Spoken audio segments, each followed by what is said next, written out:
রাধে রাধে সকল বন্ধুরা, এটা আমার ভয়েস ওভার দিয়ে নতুন ভিডিও। তো এখানে আমি গোপুসোনার সন্ধ্যাবেলার রুটিন নিয়ে চলে এসেছি। তো গোপুসোনাকে এখন সন্ধ্যাবেলায় আমি ওটস দিয়েছি। তো এবার গোপুসোনাকে আমি মঙ্গল আরতি করছি, সন্ধ্যা আরতি করছি প্রদীপ দিয়ে। তো ওখানে গোপুসোনার সাথে আমাদের গুরুদেব আছেন এবং নারায়ণশিলা আছে, হনুমানজি আছে, বড় মা লক্ষ্মী গণেশ, মা কালী, নারায়ণশিলা, লোকনাথ বাবা এবং ভোলে বাবা আছেন, রাধাকৃষ্ণ। এবং এবার আমি গোপুসোনাকে ওটসটা খাইয়ে দিচ্ছি, সেবা দিয়ে দিচ্ছি।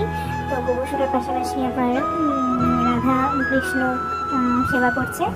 তো আপনারা ভিডিওটি দেখতে থাকুন এবং ভিডিওটি পছন্দ হলে আপনারা লাইক, শেয়ার অ্যান্ড সাবস্ক্রাইব করবেন আমার চ্যানেলটিকে। আর এবার আমি আমার গোমাতাদেরও ভোগ লাগাবো। গোমাতাদেরও ভোগ লাগানো হয়ে গেছে। তো এখন আমাদেরকে জল সেবা দিয়ে দেবো। গোপুসোনাকে জল সেবা দিয়ে দিলাম। এবার